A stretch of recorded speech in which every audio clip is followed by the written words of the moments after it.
Amém, louvado seja Deus. É muito bom estar de férias, mas é muito melhor trabalhar e fazer aquilo que se ama, né? E é bom estar de volta, é bom estar com os irmãos. Eu percebo que, retornando, a propaganda que eu fiz de vocês, por onde eu passei, foi pequena. Vocês são mais bonitos. Quando eu abracei alguns por aí, são mais cheirosos. E eu creio e louvo a Deus porque vocês também são pessoas com muito mais fé no coração e vontade de adorar esse Deus do que eu posso imaginar. E eu louvo a Deus por essa comunidade, por essa igreja, por essa família de fé que é a Igreja Batista Central. Amém? Louvado seja o nosso Deus. Nós queremos começar hoje uma nova mensagem que será uma série um tanto quanto curta, pois vai até ali ao fim de semana que antecede o retiro, mas ela traz um assunto muito importante que sempre foi uma inquietação, não somente minha, mas de muitas pessoas. Nós vamos tentar falar, mergulhar nas Escrituras para estudar acerca da vontade de Deus. Essa vontade de Deus que é tão falada, essa vontade de Deus que muitas pessoas dizem, não, seja feita a vontade de Deus, seja como Deus quer, seja a maneira como Deus resolver fazer, mas que muitas vezes não é tão clara a cada um de nós, não é tão perceptível, compreensível, ou mesmo está ali na nossa mente a ponto de podermos falar rapidamente sobre essa vontade para qualquer pessoa que nos pergunte acerca dela, que queira mais informações sobre essa vontade. E é também uma curiosidade de todos nós, porque uma vez que a gente entrega a nossa vida para Jesus, a gente começa a se questionar, o que eu preciso fazer? Ou qual é a vontade de Deus para a minha vida? O que Deus quer que eu faça a partir de agora? E assim como ninguém contrata um funcionário para deixar sentado numa sala em branco e perceber sozinho o que ele tem que fazer, o Senhor não nos chama para a salvação para que a gente fique tateando, para que a gente fique por aí imaginando o que é para fazer. Não. Pelo contrário, Ele deixa bem claro a sua vontade revelada nas Escrituras. Ele deixa bem claro a sua vontade, bem descrita, para que a gente possa não só ler, compreender, como também colocar em prática. E esse é o nosso objetivo, é o nosso desejo, entender essa vontade. Hoje a gente vai falar sobre alguns aspectos dessa vontade. E a minha oração desde já é para que a gente possa ouvir literalmente a voz do Espírito Santo através da minha pessoa, para que o Senhor venha fazer com que a sua vontade seja realizada não só na minha vida, mas na vida de todos nós. Amém? Antes de abrirmos a Bíblia e mergulharmos nela, eu quero primeiro eliminar da nossa mente algumas dificuldades que as pessoas colocam acerca desse tema. A principal que eu tenho observado é que algumas pessoas pensam que a vontade de Deus é um lugar, vamos dizer assim, obscuro ou quase inalcançável. Sabe aquela história do pote de ouro no final do arco-íris, que você só ouve falar, mas não sabe como chega ou como faz para chegar lá? É mais ou menos como algumas pessoas querem tratar a vontade de Deus, como algo que é muito difícil, como algo que é quase inalcançável, como algo que você não vai conseguir chegar. E eu quero desde já dizer para você tirar isso do seu coração, porque isso não é verdade.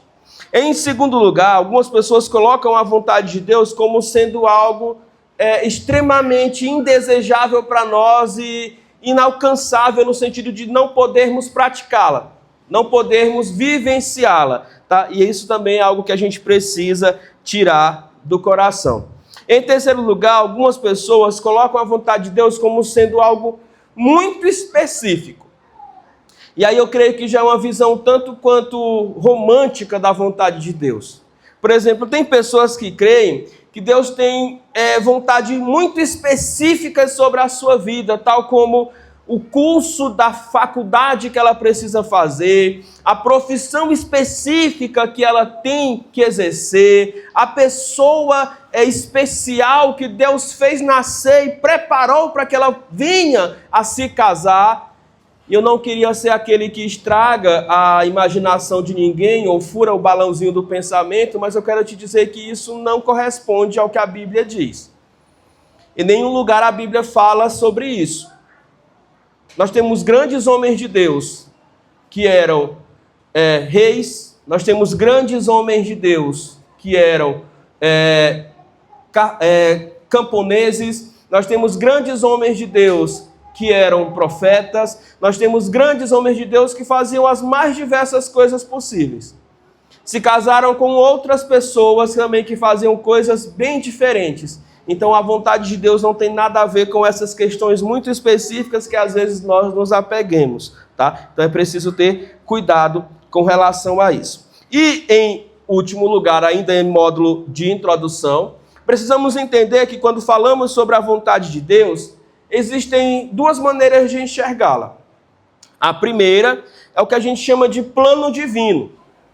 Sabe quando as Escrituras dizem que o Senhor é soberano e que nenhum dos seus decretos, dos seus planos, podem ser frustrados? É sobre isso que nós estamos falando. Sobre esse plano divino, sobre o propósito eterno de Deus, sobre a história de Deus que culmina e que é controlada por Ele e que ninguém, absolutamente ninguém, pode deter.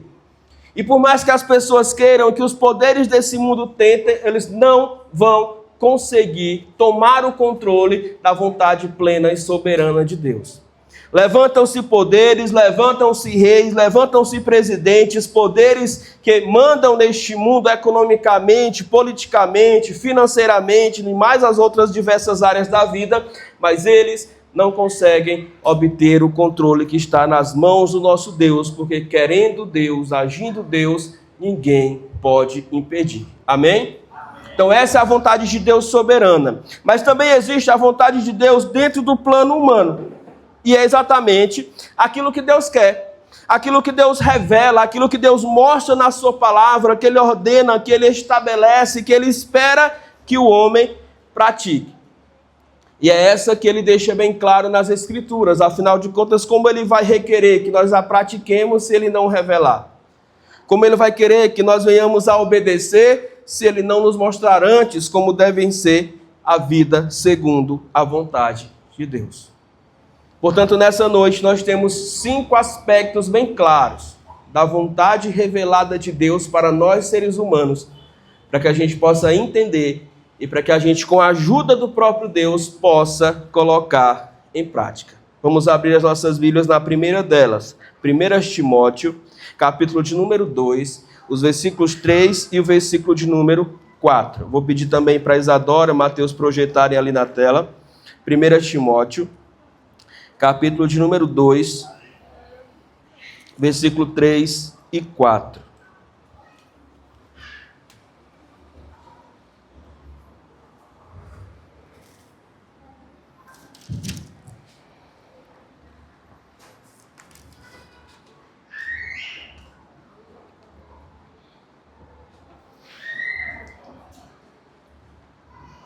Amém? 1 Timóteo, capítulo de número 2, versículo 3 e 4, diz assim: Isso é bom e agradável perante Deus, o nosso Salvador, que deseja que todos os homens sejam salvos e cheguem ao conhecimento da verdade. A primeira das vontades do Senhor reveladas na sua Escritura para as nossas vidas é justamente a vontade de que eu e você sejamos salvos por esse Deus. Sabe, as pessoas querem viver a vontade de Deus. As pessoas querem desfrutar da vontade de Deus. Mas o primeiro passo requerido para isso é que você entregue a sua vida para esse Deus.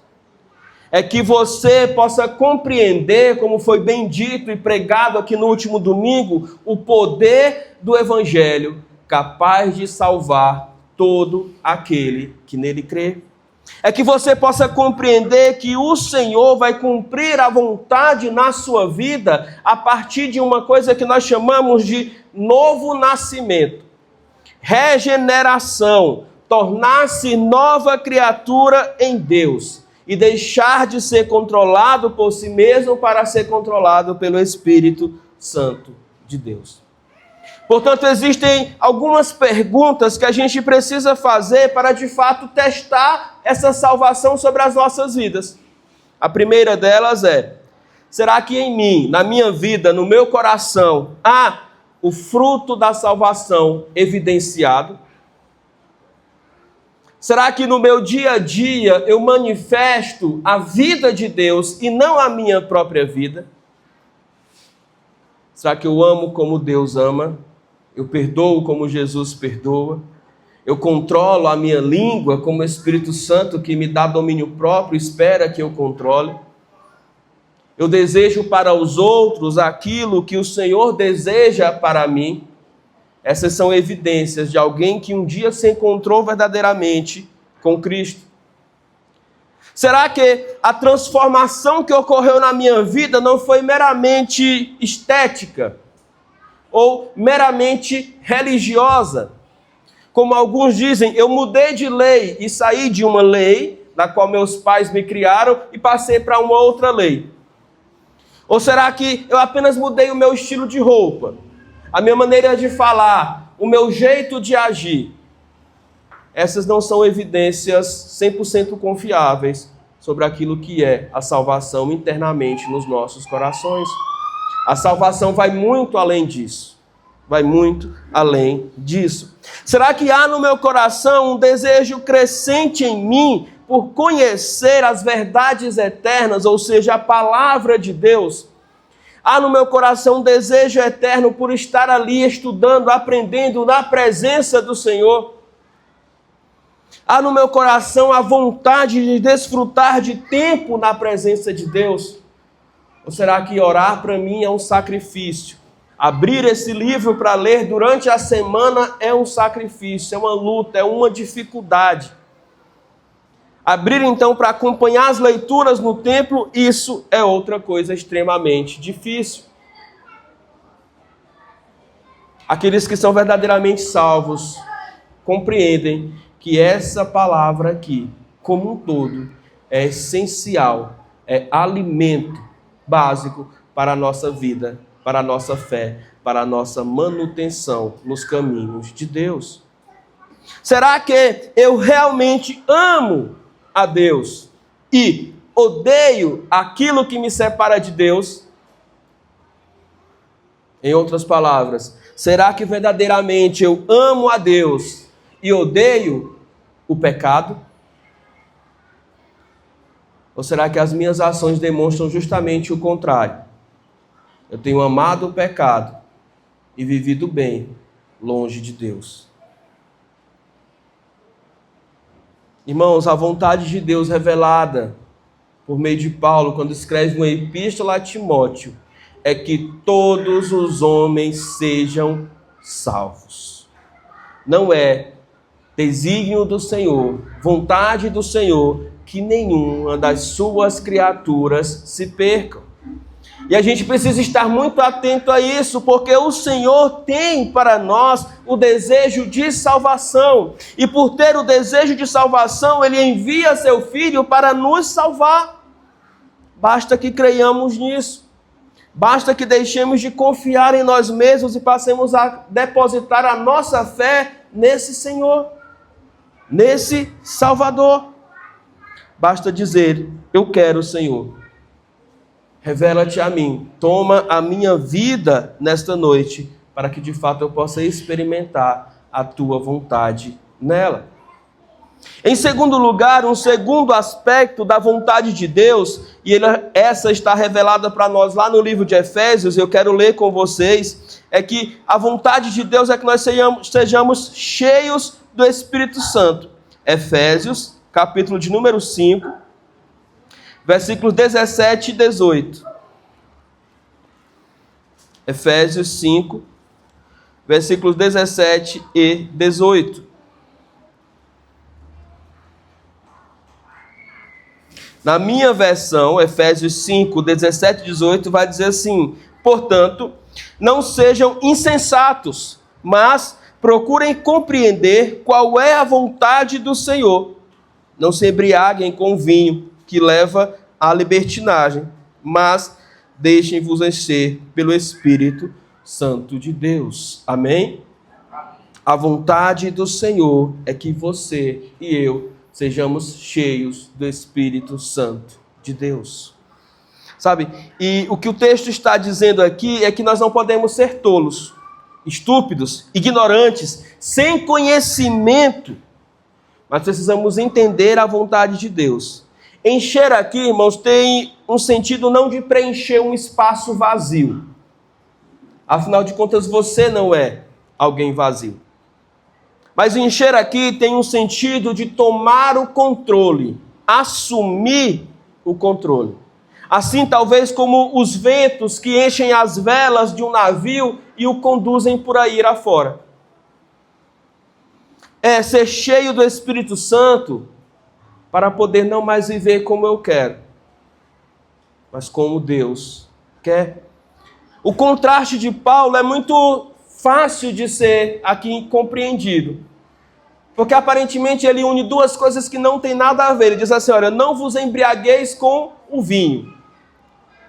Porém, ou seja, mas, algo contrário, sejam cheios do Espírito Santo de Deus. Qualquer um de nós, até mesmo os menores, que já tiveram experiência de estar na presença de alguém controlado pelo álcool, sabe que alguém controlado pelo álcool, e aqui eu quero abrir um parênteses, ou qualquer outra droga, porque se faz necessário nos dias de hoje, é alguém completamente fora de si. É alguém que fala o que não quer, é alguém que não tem controle sobre o seu corpo físico, é alguém que não tem controle sobre as suas emoções, pois a raiva, a alegria, o choro, a tristeza ficam muito mais latentes, e alguém capaz de cometer coisas que em sã consciência, ou seja, fora do controle daquela droga, não faria jamais. É comum os relatos de pessoas que convivem com gente assim, que dizem ele estava fora de si, ou ela estava transformada. E se a bebida ou qualquer outro tipo de droga é capaz de fazer isso, imagina o poder do Espírito Santo sendo Deus Todo-Poderoso dentro do seu coração, agindo em nós dando oportunidade para Ele.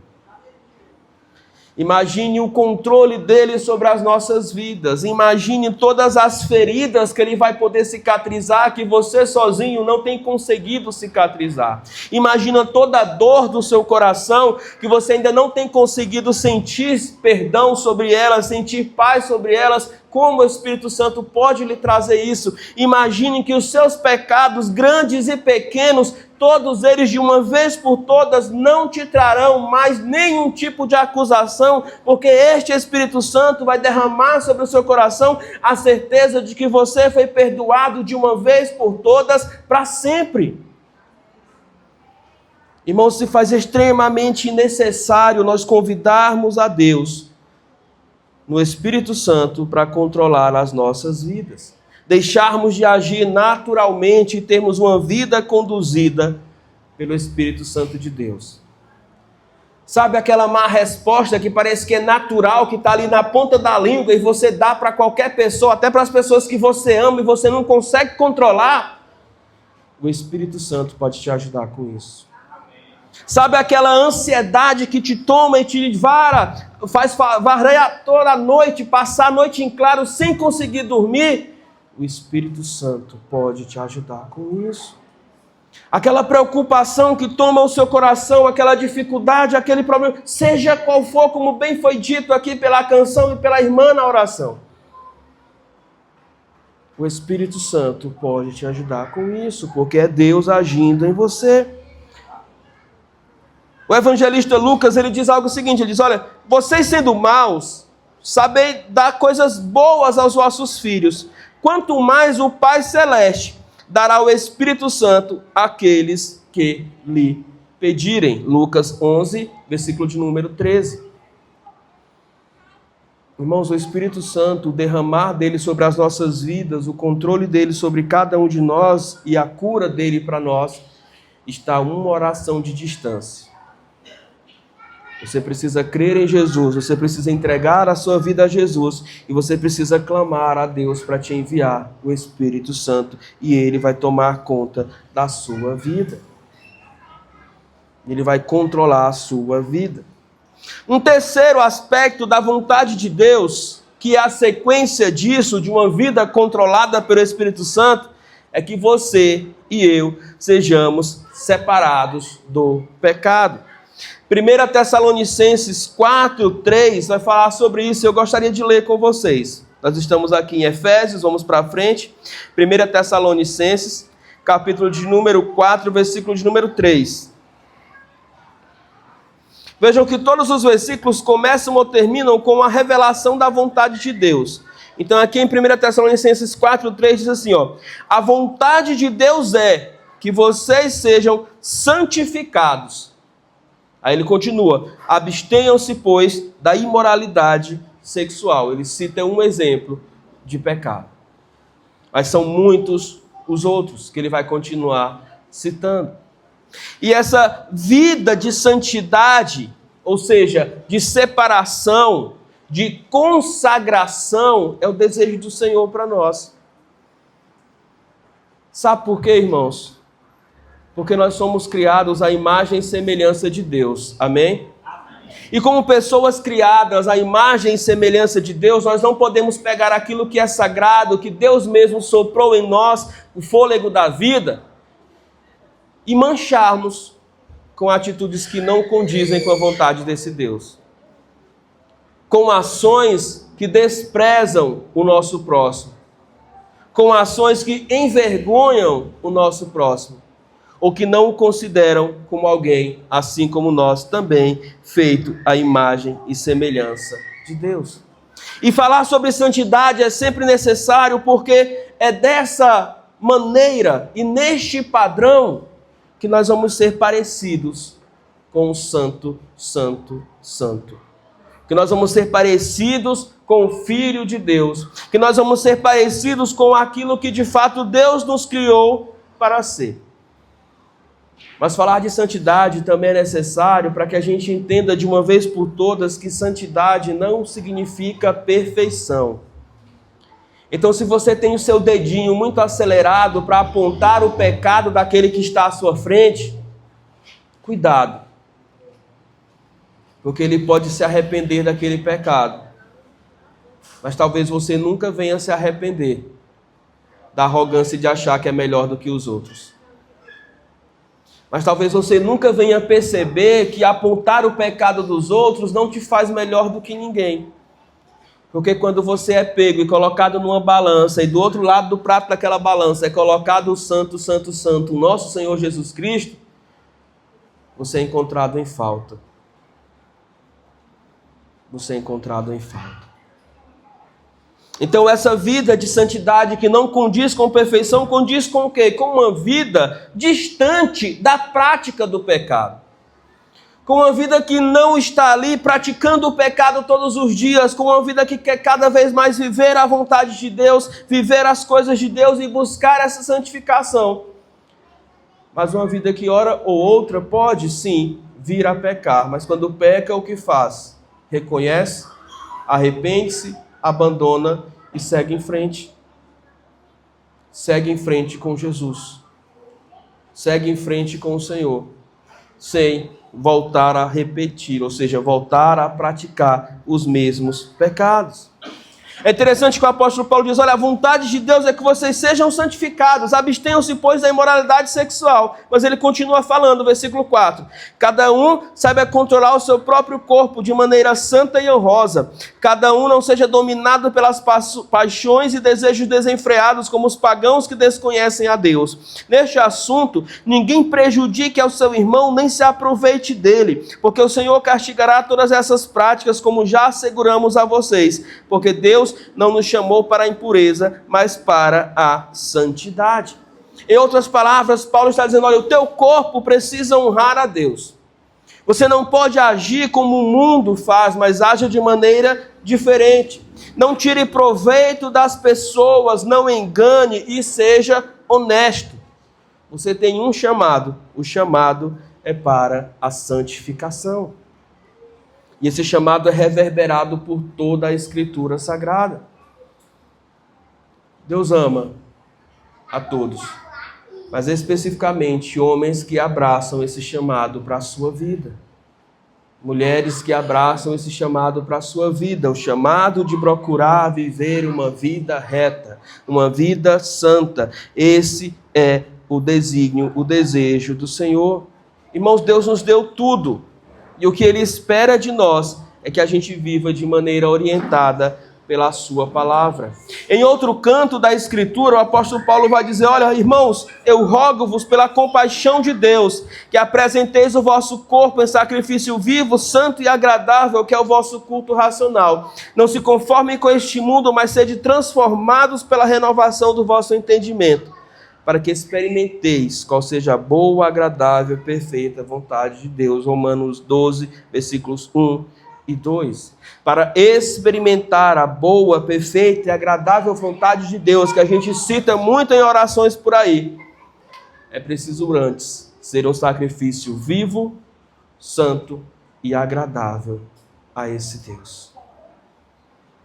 Vivo, santo e agradável a esse Deus. O Deus que recebia animais mortos pelo perdão de pecado de seres humanos ao longo de toda a antiga aliança no Antigo Testamento, de uma vez por todas disse: isso não é mais necessário. Porque isso era o símbolo de algo que eu mesmo faria por vocês. O quê? Enviar o meu filho, não morto, mas vivo, para morrer por vocês e de uma vez por todas ser o sacrifício, a oferta e o pagamento pelos pecados de todos vocês. Agora eu não quero mais que vocês morram, pelo contrário, eu quero que vocês vivam, mas vivam de forma agradável, de forma santa, e como um sacrifício que se oferece dia após dia, aquele que ofereceu tudo para nós. O chamado de Deus, revelando a sua vontade para nós, é que nós venhamos a crer em Jesus como Salvador. O chamado de Deus revelado para nós, para que nós venhamos ser santos, como santo é esse Deus. Para que a gente seja controlado pelo Espírito Santo. Mas o chamado de Deus para as nossas vidas é também para que nós sejamos submissos a Ele. E é interessante que quem fala sobre isso é Tiago, e eu queria ler com os irmãos. Tiago, capítulo de número 4, versículo de número 7.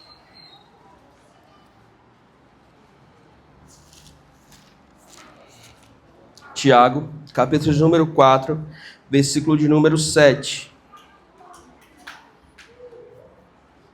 Ele vai dizer: portanto, submetam-se a Deus, resistam ao diabo, e ele fugirá de vós. Amém? Tiago está falando aqui, irmãos, sobre uma série de coisas práticas. A epístola de Tiago, a carta dele às igrejas, é muito prática. Ele diz: olha, vocês querem ter poder e força para resistir ao diabo? Começa pela submissão a Deus. Começa por compreender que submeter-se é diferente de obediência. Porque a obediência é o atendimento direto a uma ordem dada por alguém que é superior. Muitas vezes a gente, quando chega no nosso trabalho, recebe daquela pessoa que é líder sobre nós ali no trabalho uma ordem. E aquela ordem é uma imposição formal, moral, social e também financeira, de alguém que está ali pagando o nosso salário no final do mês. Aí a gente tem que fazer o quê com aquela ordem que nos foi dada no trabalho? Obedecer. Mas nem sempre o nosso coração está de acordo com aquela ordem. Às vezes você faz aquilo contrariado. Às vezes você faz e vai compreender só depois que era o melhor. Às vezes você até sabe que não é o melhor, mas como foi mandado, você diz: não, me mandaram fazer isso aqui, eu estou fazendo.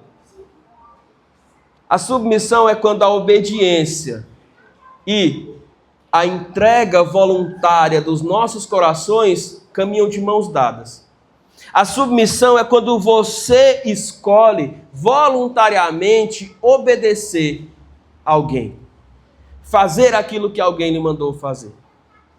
A submissão é quando Jesus, por exemplo, segundo Paulo escreve aos Filipenses, sendo Deus, não considerou isso algo como sendo algo que ele deveria se apegar. E fez o quê? Abriu mão de viver enquanto Deus para tornar-se alguém na semelhança dos homens. E tornando alguém na semelhança dos homens, ele ainda não achou aquilo suficiente. E mais uma vez ele desce um degrau na escala da existência e se torna um servo, um escravo. E então ele se submete a todos e, sobretudo, ao Pai.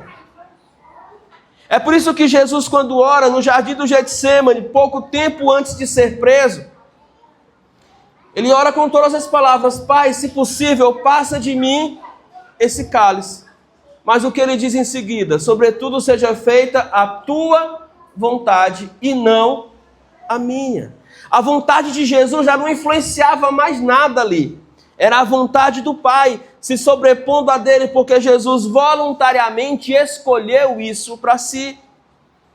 Quando nós aprendermos o que é submissão como obediência voluntária, nós não vamos nos sentir mais mandados por ninguém, porque antes que alguém possa sequer pedir, nós já vamos estar ali para servir, para fazer, para oferecer, para literalmente se entregar.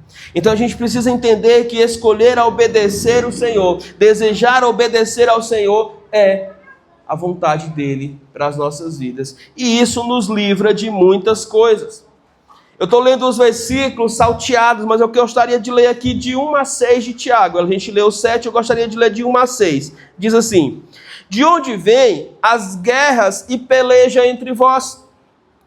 Porventura não vem disto, a saber, dos vossos deleites, que os vossos membros guerreiam? Cobiçais e nada tendes. Matais e sois invejosos e nada podeis alcançar.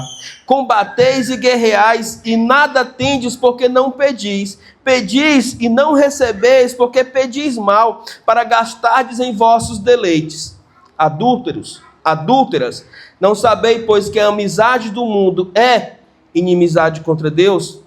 Portanto, qualquer que quer ser amigo do mundo, constitui-se inimigo de Deus.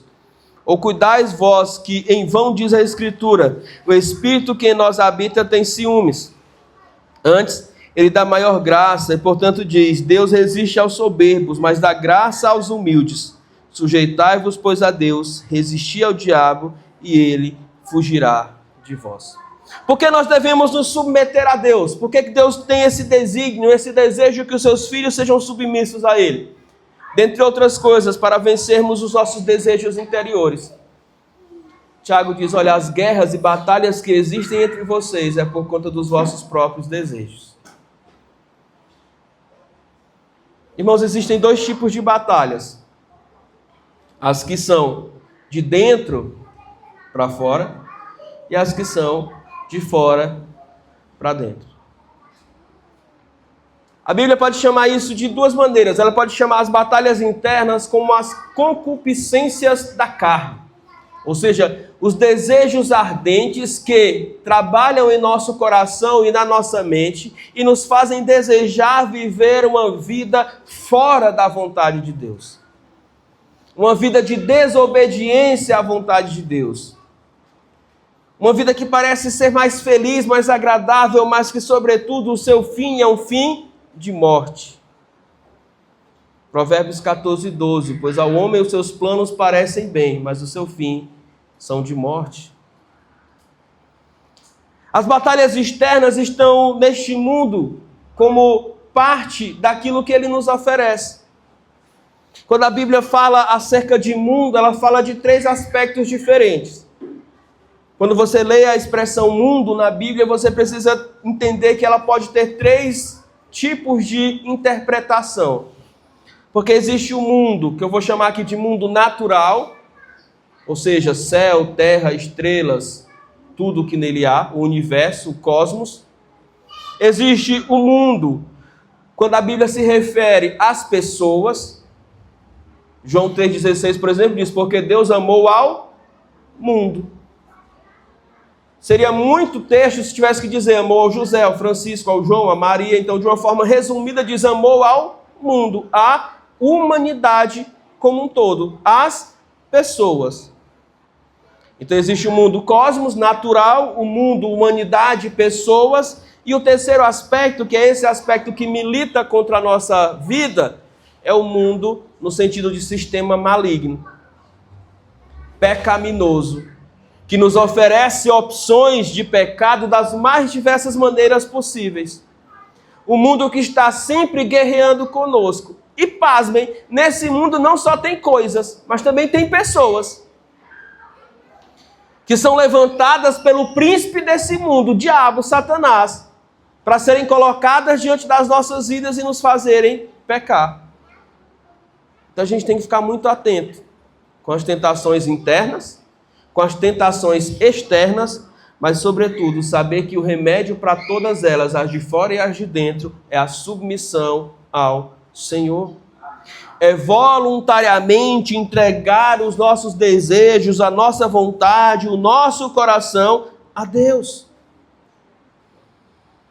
Tiago diz que nós somos tão orgulhosos que até mesmo as nossas orações não são atendidas. Diz, olha, vocês têm pedido e não recebem, porque vocês pedem para gastar, ou seja, para desfrutar em vossos próprios deleites. É preciso saber orar, irmãos. É preciso pedir ao Espírito Santo que interceda por nós, que corrija a rota da nossa oração, que coloque as palavras certas na nossa boca, ou que interprete quando aquilo chegar lá no altar de Deus, para que não seja feito como eu quero. Afinal de contas, nenhuma oração é nós dizendo o que Deus tem que fazer, mas é falado com Deus, até o ponto da vontade dele vir sobre a nossa, porque é ela que prevalece. Porque é ela que prevalece sobre nós.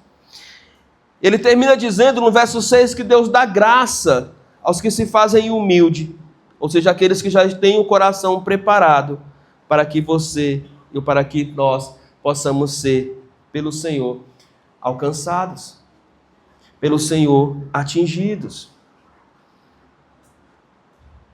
Mas a palavra continua dizendo que o Senhor tem uma vontade para nós. E a vontade que Ele tem para nós é de que os seus filhos sejam gratos por todas as coisas. Em 1 Tessalonicenses 5,17 tem um texto muito pequeno, porém também extremamente conhecido, que diz, orai sem cessar. E no 5,18, ou seja, no versículo seguinte, também tem um texto muito conhecido que diz assim, em tudo dai graças, porque esta é a vontade de Deus em Cristo Jesus para convosco. Deus deseja que os seus filhos sejam gratos.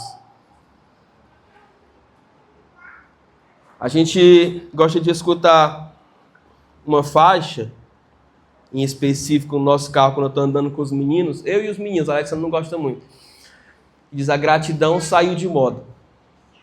Aí ele começa a falar sobre várias coisas nesse sentido. Não é o carro do ano, o iPhone que você tem não é o último lançamento, a casa que você tem não é como a das pessoas que você vê. Ele fala até sobre o trabalho que você tem não é como das pessoas que dizem que para ficar rico é só arrastar para cima, né? Que é o versozinho que eu gosto de compartilhar no Instagram volta e meia. Mas é isso, nós temos tido muitas coisas, e por termos tido e temos sido criados com muitas coisas, nós começamos a desvalorizar as mesmas. E eu não preciso ir para a casa de ninguém, mas talvez aquilo que eu fale aqui possa ser o reflexo da casa de vocês. Nós acordamos pela manhã e pela graça de Deus, nós temos cuscuz, nós temos pão de queijo, nós temos ovo para misturar com aquele cuscuz, manteiga, café, leite. E às vezes alguém em casa ainda diz assim, eu não quero nada disso aí, porque nada disso aqui é o que eu desejo comer agora. Os meninos se acabaram de rir, porque nessas férias a gente vai viajando e vai conversando bastante. E um dia eu contei para eles que eu estava na roça. E eu não sou trabalhador braçal, quem me conhece sabe, mas eu estava na roça nesse dia com a minha família, porque a gente tinha que passar a semana lá, meu pai trabalhando e eu não tinha com quem ficar na cidade. E eu desmaiei de fome. Desmaiei de fome, Marcelo. E não precisa muito para me desmaiar de fome, não. Não precisa muito. Meu pai rapidamente, Carlinhos, pegou a bicicleta, foi na cidade, comprou um cuscuz, né, uma massa de milho daquela um pacotinho de papel, voltou para a roça. Minha mãe preparou, pegou os ovos quentinhos ainda que a galinha tinha acabado de pôr, fritou lá e me deu. Depois da primeira colherada de cuscuz, eu fui voltando o fôlego, que ela diz, né? Como quem estava voltando à vida. E eu não tenho a sensação de um cuscuz melhor na minha vida do que aquele. Mas o fato, irmãos, é que quando a gente tem muita coisa, a gente começa a desprezar. É só conversar com os mais velhos e verem a dificuldade que era para comer, para estudar, para trabalhar. O estudo era obtido por meio do trabalho, porque primeiro, para quem morava na roça, tinha que arrumar uma casa para trabalhar na cidade, para poder vir trabalhar e estudar. Hoje a gente mostra escolas para os nossos filhos e passeia com eles para qual que você quer, querido. As escolas ficam lá, as professoras, eu fico com pena das bichinhas, fazendo graça, sorrindo, contando a piada, brincando com o menino para ver se o menino se conquista. Um menino para estudar.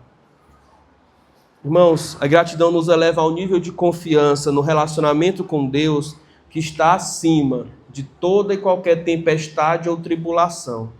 Porque a gratidão é a certeza de que Deus continua sendo bom nos dias bons e nos dias ruins, nos dias de bênção, nos dias de dificuldade, nos dias de muito, nos dias de pouco, nos dias em que eu estou rodeado de pessoas e nos dias que eu estou sozinho, sem ninguém para contar. A gratidão é o que vai fazer com que o Senhor perceba em nós um filho que se agrada mais do Pai do que das coisas que o Pai pode oferecer. A maioria de nós que experimenta aqui a criação de filhos sabe que é muito ruim quando o seu filho demonstra mais amor pelas coisas que você pode dar para ele do que por você mesmo. Quando o seu filho se alegra mais com os presentes que você dá do que com a sua presença ali. E assim também é o nosso Deus. Ele espera que nós sejamos filhos que estejam se agradando dele, da pessoa dele, do ser dele. O nosso Deus é pessoal, o nosso Deus é relacional, o nosso Deus é o nosso Pai, e como Pai ele espera que nós sejamos filhos gratos. Amém? Qual a vontade do Senhor? Como podemos perceber a vontade de Deus? Qual a resposta nós podemos dar para as pessoas que nos perguntem sobre a vontade de Deus? Nós podemos sair daqui pelo menos com algumas respostas. Dentre elas, nós podemos dizer: a primeira vontade de Deus é que você seja salvo. Deus não quer que você se perca. Deus não quer que você viva eternamente longe, separado dele. Ele quer você perto dele, em comunhão com ele. Como por várias vezes ao longo das Escrituras do Antigo Testamento ele diz: eu quero ser o Deus de vocês e que vocês sejam o meu povo.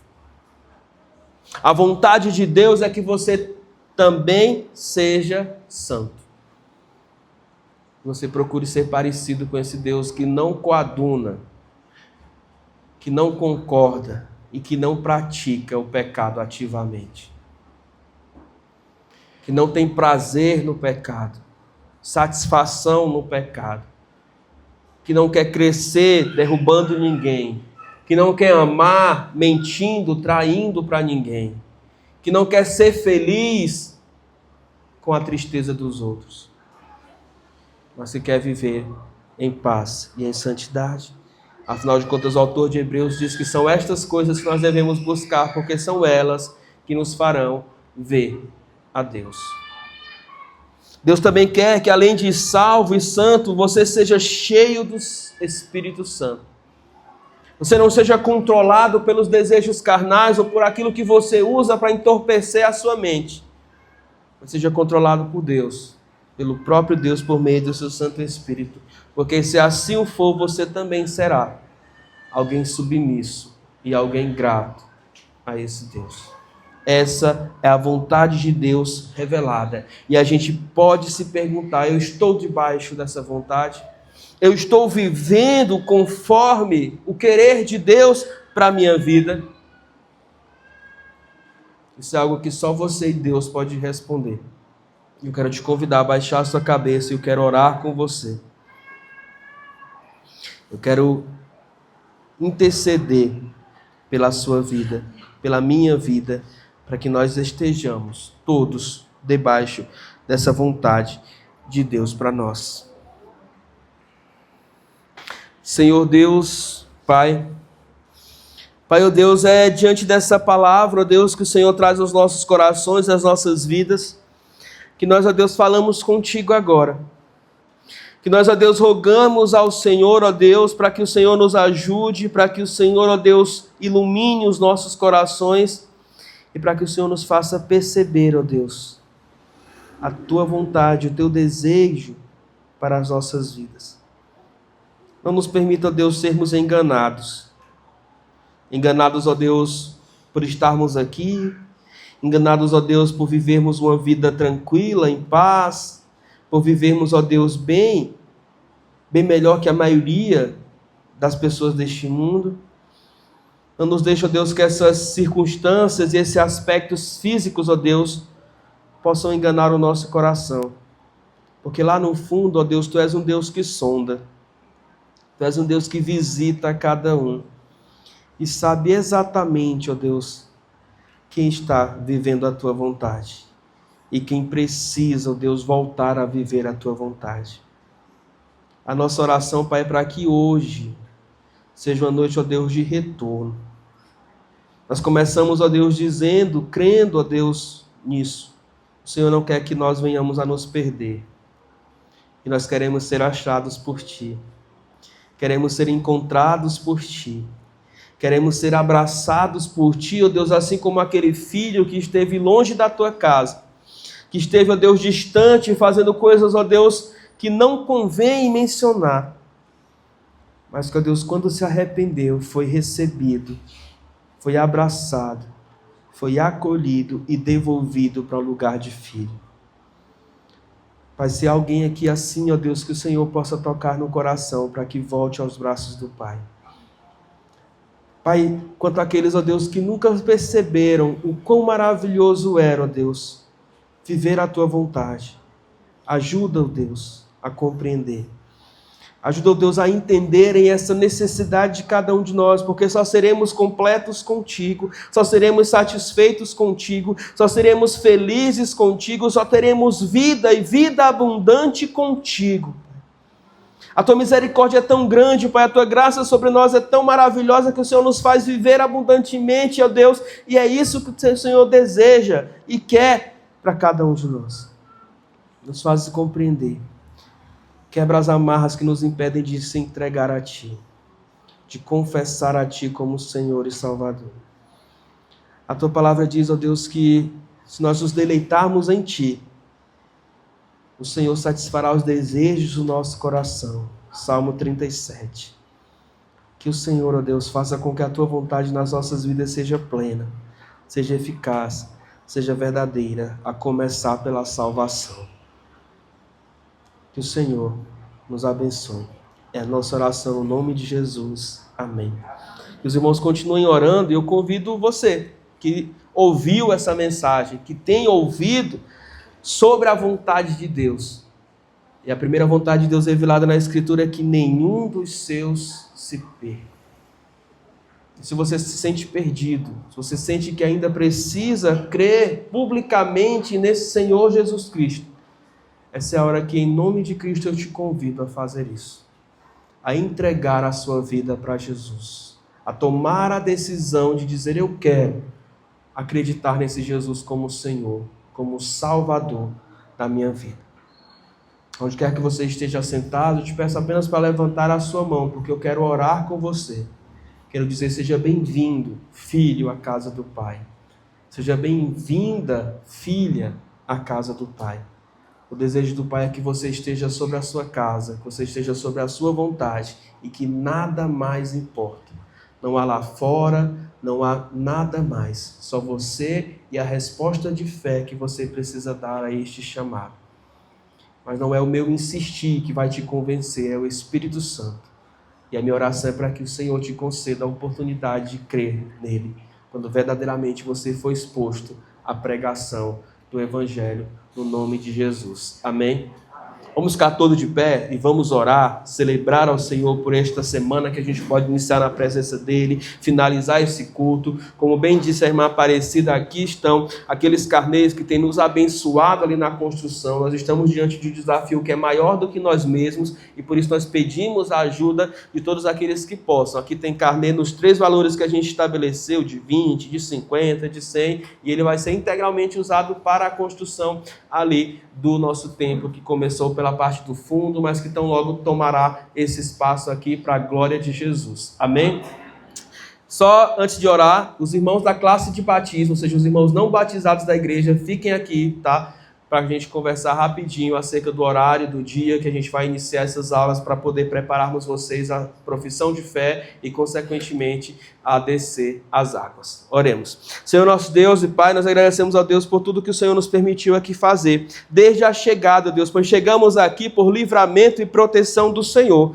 Muitos são os desafios, muitos são os acidentes, a violência, ó Deus, mas o Senhor protegeu a cada um de nós. Nós pedimos, ó Deus, essa mesma proteção para que possamos retornar em paz e segurança para os nossos lares. Obrigado, Deus, por cada oração, por cada canção de adoração que podemos, ó Deus, cantar coletivamente ao Senhor. Seja, ó Deus, com todas as famílias que nós representamos. Abençoe-nos, ó Deus, proteja-nos. Nos dê uma semana, ó Deus, de paz e tranquilidade, de saúde, ó Deus, e de força para podermos fazer tudo aquilo que se faz necessário. Que o Teu nome seja por nós, ó Deus, louvado onde quer que nós estejamos. Abençoa-nos conforme a Tua vontade, pois ela é boa, perfeita e agradável. E nós oramos e agradecemos no nome de Jesus. Amém e amém. Que o amor de Deus, que a graça maravilhosa do nosso Senhor Jesus Cristo e a consolação que há no Espírito Santo seja com todos vocês, por onde quer que forem e para sempre. Amém e amém. Vamos nos assentar, vamos orar silenciosamente, vamos conversar com aquele irmão que a gente ainda não viu durante a semana, nos despedirmos em paz e assim retornarmos aos nossos lares.